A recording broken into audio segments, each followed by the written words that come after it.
Imagine for a second that you are holding a small blue stone in the palm of your hand. It catches the light, it has a nice deep color, and the little voice in the back of your head starts whispering that maybe, just maybe, this is a real sapphire worth a small fortune. But then the doubt creeps in. What if it is only a piece of glass? What if it is just a common stone that happens to be blue? And how on earth are you supposed to tell the difference standing there in the field with no lab, no fancy equipment, and no expert looking over your shoulder? That feeling right there is exactly why so many people walk away from real money without ever knowing it.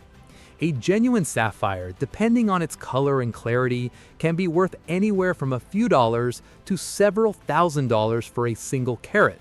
And the cruel part is that out in nature, and even on a shop counter, a real sapphire and a worthless imposter can look almost identical to an untrained eye. People get fooled in both directions every single day. Some throw away a real gem thinking it is garbage, and others pay good money for a shiny fake thinking they struck it rich. And the stakes are higher than most people realize. Fine sapphires sit among the most valuable colored gems on Earth, and a single clean, richly colored stone can be worth more than a car. Yet the very same mineral in pale or included form can be lying in a creek bed completely ignored, because the person standing over it has no idea what separates a real sapphire from the 1,000 ordinary blue and gray pebbles around it. That gap in knowledge is the only thing standing between most people and a real discovery, and it is a gap you can close in the next few minutes. So today, I am going to fix that for you. In this video, I am going to hand you 5 foolproof tips that you can use to spot a real sapphire, whether it's a rough stone fresh out of a creek or a cut gem someone is trying to sell you. These are simple, hands-on checks that do not require a laboratory or an expensive machine. You can do every single one of them with a few cheap tools and your own 2 eyes once you know exactly what you're looking for. And here is the part that should keep you watching all the way to the end. The first 4 tips are powerful on their own, and stacked together, they are very hard to beat. But the 5th and final tip is the easiest of them all. It is the one you can actually use before you even bend down to pick the stone up. The one that tells you whether you are wasting your time or standing on top of something special. Most people have no idea it exists, and it might be the single most useful thing you learn today. So stay with me, because by the time we are done, you're going to look at every blue stone you come across in a completely different way. Let us start with a test that almost nothing can fake. The very first thing you need to understand about a sapphire is what it actually is, because that one fact gives you your most powerful weapon. A sapphire is a variety of a mineral called corundum, and corundum is one of the hardest natural materials on the entire planet. On the scale geologists use to rank how hard a mineral is, where the softest things sit at the bottom and diamond sits alone at the very top with a 10, sapphire comes in at a 9. That 9 is enormous. It means that out of everything you are likely to find in nature, only a diamond is harder than a real sapphire. Everything else loses. And that is the basis of your first foolproof tip, the scratch test. Because a sapphire is so incredibly hard, it will scratch softer materials with ease, while almost nothing softer can leave a mark on it. The classic version of this test uses ordinary glass. A piece of window glass or an old bottle is fairly soft, sitting only a little above the middle of the hardness scale. So when you take a suspected sapphire and drag a sharp edge of it firmly across a piece of glass you do not care about, a real sapphire bites right in and leaves a clean scratch on the glass, while the sapphire itself walks away completely unharmed. If your stone glides across the glass and does nothing, or worse, if the stone itself gets scratched, then you are not holding a sapphire. You are almost certainly holding glass or some other soft imposture. You can make this even sharper by carrying a couple of cheap reference stones in your pocket. A piece of plain quartz, the same stuff most clear crystals and a lot of sand are made of, sits at a 7 on the scale. A piece of topaz sits at an 8. A real sapphire at a 9 will scratch both of them without breaking a sweat. So if you have a blue stone that can carve a line into quartz and into topaz, you have just rolled out a huge list of common lookalikes in a matter of seconds, right there in the field with nothing but 2 little reference stones and a steady hand. If you want a mental picture that makes this hardness click, think about sandpaper and grinding wheels. A lot of the gritty, scratchy material used to sand wood and grind metal is made from corundum, the very same mineral family as your sapphire. People literally use crushed up cousins of sapphire to wear other materials down. So when you are holding a real sapphire, you are holding a natural piece of one of the toughest scratching tools nature ever produced. That is why a real one shrugs off a steel knife blade, laughs at a coin or a key, and carves into glass like it is butter. A soft fake simply cannot pull that off, and that gap in hardness is almost impossible to disguise. Now, I have to give you a serious word of caution here, because this test can ruin a good stone if you are careless. Only ever do the scratch test on a rough stone that you are willing to risk, and never ever drag a finished, cut, and polished sapphire across glass or scratch its face with anything. A cut gem can chip, scuff, or lose value in an instant, and a sapphire set in a ring can scratch the metal and the stones around it. So save the scratch test for rough material you found yourself and would not cry over, and use the gentler test we are about to cover for anything cut or valuable. There is one more thing you need to know, and it keeps you honest. The hardness test is brilliant at one specific job, which is separating real corundum from soft fakes like glass, plastic, and most cheap imitations. What it cannot do is tell you whether a real sapphire grew in the ground over millions of years or was grown by people in a factory, because a lab-grown sapphire is still real corundum and still sits at a 9. So passing the scratch test tells you that you have the genuine sapphire family hardness, which already puts you way ahead of the crowd. To go deeper and judge whether it is natural, you're going to need the next few tips, and that is exactly where we are heading. For now, just hold on to this one powerful idea. If a blue stone cannot scratch glass, you can almost always stop right there, because a true sapphire never fails that test. That single check, done in a few seconds, will save you from the most common fake of all. The second foolproof tip uses one of your senses that you probably never thought to trust, and that is the simple feeling of weight in your hand. It sounds almost too easy, but once you train it, your own fingers become a surprisingly good testing instrument that you carry everywhere for free. Here is the science behind it, kept simple. Every material has a density, which is just a measure of how much weight is packed into a given amount of space. Some materials are light and fluffy for their size, and some are heavy and concentrated. Corundum, the mineral that sapphire is made of, is packed very tightly, which makes it dense. A sapphire is roughly 4 times heavier than the same amount of water, and that makes it noticeably heavier than most of the things people confuse it with. Ordinary glass is much lighter. Common quartz is lighter too. So when you pick up a real sapphire and a same-sized piece of glass, one after the other, the sapphire feels solid and surprisingly heavy, almost like it is denser than it has any right to be, while the glass feels cheap and a little hollow by comparison. The way to actually use this is by training your hand with comparison. On its own, holding one stone and guessing its weight is meaningless because you have nothing to measure it against. But if you grab a piece of plain glass or a chunk of common quartz of about the same size and hold it in one hand, then hold your suspect blue stone in the other, the difference often jumps right out at you. That extra heft, that feeling that the stone is heavier than it looks like it should be, is a strong hint that you're dealing with real corundum and not a lightweight fake. If you want to actually build this skill instead of just hearing about it, do a little practice at home before you ever go out. Gather a few stones you can identify for sure, a chunk of glass, a piece of clear quartz, maybe a pebble of granite, and just spend a few minutes passing them back and forth between your hands with your eyes closed, feeling how heavy each one is for its size. Then add a known sapphire, or even a known heavy stone to the mix, and feel the jump. After a dozen rounds of this, your hand quietly learns the difference, and that lesson sticks. Out in the field, when a little blue stone lands in your palm and something about it feels too heavy for how small it is, that quiet alarm is your trained hand talking to you, and it is worth listening to. This becomes especially useful in 2 situations. The first is when you are sorting through a tray of washed gravel and you have dozens of little stones to check quickly. The heavy ones earn a second look, and the light ones can usually be brushed aside. The second is when someone hands you a cut stone you're not allowed to scratch, like a gem in a setting or a loose stone a seller's protective of. You cannot drag that across glass, but you can absolutely feel its weight. And the suspiciously light stone the size of a sapphire is a quiet red flag worth paying attention to.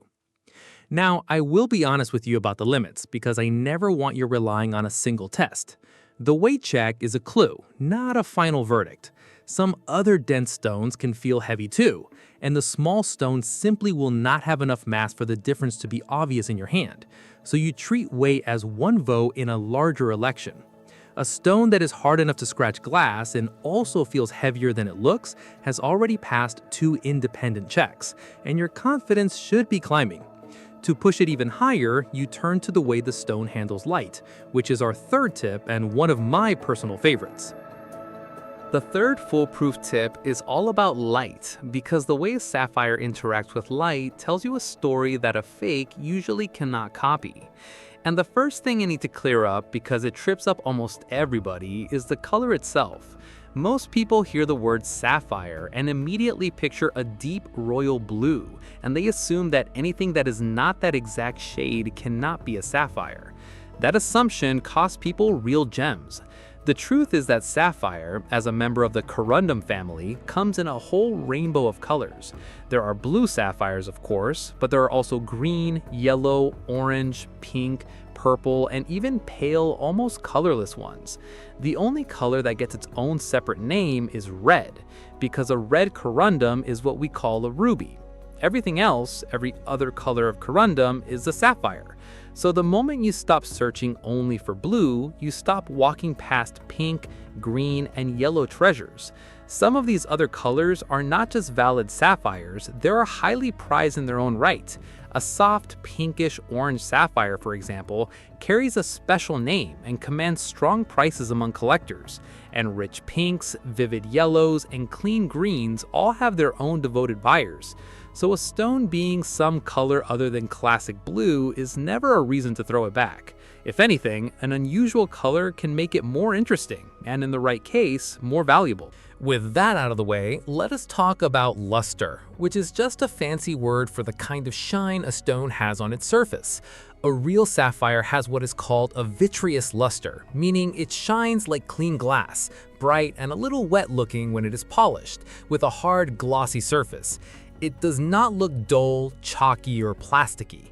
If you wet a rough stone with a little water from a spray bottle, that glassy shine and the true depth of its color often pop out far more clearly than when the stone is dry and dusty, which is a simple trick the experienced hunters use constantly out in the field. Then comes the part that is genuinely hard to fake, and it is the heart of this tip. Natural sapphires very often show what gem people call color zoning, which means the color is not perfectly even throughout the stone. You'll see patches, bands, or streaks where the blue is stronger in one area and weaker in another, almost like the color was poured in unevenly. This happens because the stone grew slowly over a long time as conditions shifted, and that uneven growth is a fingerprint of nature. A cheap glass fake, on the other hand, is usually colored perfectly and boringly even all the way through, because it was made in one batch in one moment. So when you turn a stone in the light and you notice the color is a little patchy and uneven, that is often a point in favor of it being a genuine natural sapphire. There is one more beautiful clue hiding in the light, and it is called pleochroism, which is a big word for a simple effect. Many natural sapphires actually show slightly different colors when you look at them from different directions. You turn the stone one way and the blue looks pure and rich. You turn it another way and it shifts toward a greenish or grayish blue. This happens because of the way the crystal is built inside and the way it bends the light passing through it.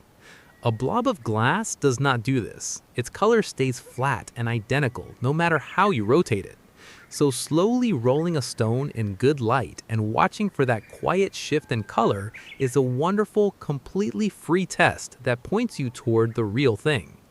And in some special sapphires, there is an even more dramatic version of this, where rows of microscopic needles inside the stone catch the light and throw back a glowing star with 4 or 6 rays across the surface, a prized effect known as a star sapphire. So here is how you put this whole tip into practice in a few seconds. Take your stone into good light. Wet it if it is rough and dusty, and slowly turn and tilt it while you watch 3 things. Watch the shine, looking for that hard, glassy, almost wet gloss rather than a dull or plasticky surface. Watch the color across the stone, looking for those uneven patches and bands instead of one flat, perfectly even tone. And watch the color as you rotate it, looking for that subtle shift from a richer blue to a greener or grayer blue. There's even a bonus check hiding in this. Carry the stone from sunlight into ordinary indoor light and look again, because a small number of special sapphires actually appear to change color between daylight and artificial light, shifting their whole personality as the light source changes, which is a rare and valuable trait that no flat piece of glass can imitate. And now we arrive at the 5th tip, the one I promised you was the easiest of them all.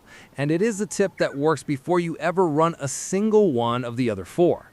Because here is the thing, every test we have talked about so far assumes you already have a candidate stone in your hand. This last tip is about something more powerful, knowing what a raw sapphire looks like straight out of the ground, and knowing where they hide, so that your eyes are pulled to the right stones in the first place and you stop wasting time on the wrong ones. Let us start with what rough sapphire actually looks like, because it is nothing like the dazzling cut gem in a ring, and that difference is exactly why people walk right past them. In the rough, a sapphire often does not sparkle at all. It can look like a fairly ordinary, slightly glassy pebble with a smooth or slightly rough skin and a waxy to glassy shine when you wet it. Many of them have been tumbled smooth by water over thousands of years, so they show up as rounded, somewhat flattened stones. Others keep more of their original crystal shape, which for corundum is often a 6-sided, barrel-like or tapered form, sometimes with flat ends, almost like a stubby little 6-sided pillar. The colors run that whole rainbow we mentioned, with a lot of pale blues, blue-greens, and grays being common in the wild, and the richer blues being the rarer prize. So the trained eye is not hunting for a flashy jewel lying in the dirt. It is hunting for a heavy, glassy, 6-sided or smoothly rounded pebble with a quiet, watery glow, especially once it is wet. It helps to know that rough sapphires show up in 2 broad looks, and learning both doubles your chances. The first look is the crystal, a stone that still wears its original grown shape, often that 6-sided barrel, or a tapered, almost spindle-like form, sometimes with flat caps on the ends and faint straight lines running along its length. The second look is the worn pebble, a stone that has tumbled in water so long that its sharp edges are gone, and it has rounded into a smooth, soap-like lump, sometimes a little flattened. Both are sapphire, and both are easy to miss, because neither one announces itself with sparkle. The giveaways are always the same quiet trio. It feels heavier than it should, it has a hard glassy gleam when wet, and its color, however pale, sits evenly under the surface rather than just on it. Now for the part that makes this the easiest tip, which is reading the ground itself. Sapphires are heavy, just like we proved with the weight test, and that single fact dictates where nature hides them. Because they are dense and tough, when sapphires erode out of their original rock, water carries them downhill and then drops them in the very same kinds of places it drops any heavy material. They pile up in the gravels of streams and rivers, on the inside of bends where the current slows, behind boulders, in cracks in the bedrock, and in old gravel bars. This kind of loose, water-sorted gravel deposit is where the vast majority of sapphires are actually found by regular people, because nature has already done the hard work of digging them out of solid rock and concentrating them for you. And this is not just a faraway story. In the United States, the state of Montana is genuinely famous for exactly this. The gravels around Phillipsburg at a spot nicknamed Gem Mountain and the bars along the upper Missouri River near Helena have been producing sapphires for well over a century, ever since gold miners kept finding these heavy colored pebbles mixed into their pans. Many of these spots run pay-to-dig operations, where you buy a bucket of sapphire-rich gravel, wash it, and keep whatever gems you pull out, with stones found in blue, green, pink, purple, yellow, and more. One bar along the Missouri River even gave up a single sapphire of over 150 carats. The method they use is the same one that works for any heavy gem. You wash a screen box of gravel in water, and because the sapphires are heavier than everything else, you give the screen a shake to settle them, flip it over onto a flat surface, and the heaviest stones, including any sapphire, end up concentrated right in the center where they are easy to spot. Montana is not the only spot either. There are fee dig mines in North Carolina where you can screen gravel for corundum, backcountry stream gravels in Idaho that carry pale sapphires, and scattered occurrences in places like Georgia, all tied to the same basic recipe of the right rock breaking down and water sorting the heavy pieces into gravel. The lesson is that you do not need to fly across the world. You need to find that water-sorted gravel in a region with the right geological history, and a little searching for your own state plus the words sapphire or corundum will often turn up leads closer to home than you would expect. There is also a simple sign you can read in the gravel itself that tells you a spot is concentrating heavy material the way you want. When moving water piles up the heavy stones, it does not only gather sapphires. It gathers all the dense stuff together, and a lot of that dense material is dark and easy to see, showing up as a layer of heavy, almost black sand mixed into the gravel. So when you dig into a bar or scoop out a crack in the bedrock and you notice that dark, heavy sand collecting in your screen, take it as encouragement, because the same slow water that trapped that black sand is exactly the kind of water that would have dropped a heavy sapphire in the same place. And just like with so many gems, the easiest time to spot them lying on the surface is right after a good rain, when the dust has been washed away, and a wet sapphire sits there with its quiet glassy glow catching the sun. So the fifth tip really comes down to this. Learn the quiet look of a rough sapphire. That heavy, glassy, six-sided or rounded pebble that brightens when wet. And then point yourself at the places where heavy minerals collect in water-sorted gravel, ideally in a region with a known history of these gems. Do that, and you are no longer randomly picking up shiny rocks and hoping. You are reading the land like a map, putting yourself exactly where the odds are best, and saving your hardness, weight, light, and loop tests for the stones that have already earned a closer look. Now, before you head out to put all of this to work, let me leave you with something that could quietly double the value of any trip you take. While you are out there washing gravel and hunting for that heavy, glassy blue stone, your screen is very likely going to be full of other heavy little gems riding along in the very same deposits, and one of them in particular fools people constantly. It is called spinel, and it shows up right alongside sapphires in the same gem gravels around the world.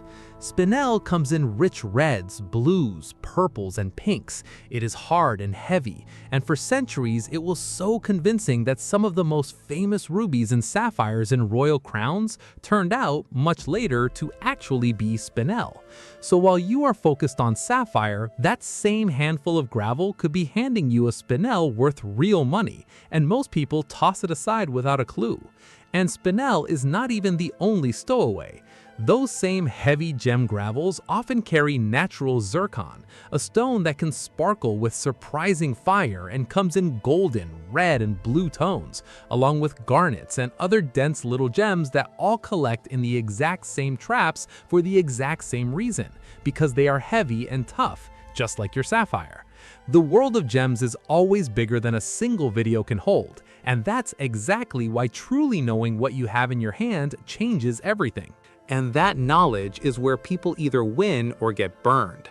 Someone finds a genuine sapphire and, because the rough looks like a plain glassy pebble, sells it for pocket change. Someone else pays a small fortune for a flawless blue stone that turns out to be glass.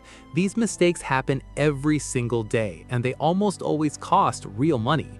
So for those of you who want to take this further, I have opened up a members area right here on the channel where I share exclusive content all about identifying precious stones, the simple tests, the telltale signs, and the kinds of gems we go after, available only to members. If that is something you want, you can join with the button on the screen, and it is also one of the best ways to help keep this channel going. But if now is not the right moment for that, no problem at all. You can keep learning with me for free right here. Just subscribe to the channel, leave your like, and watch the next video that is already popping up on your screen, where I show you more techniques for finding precious stones hidden close to where you live.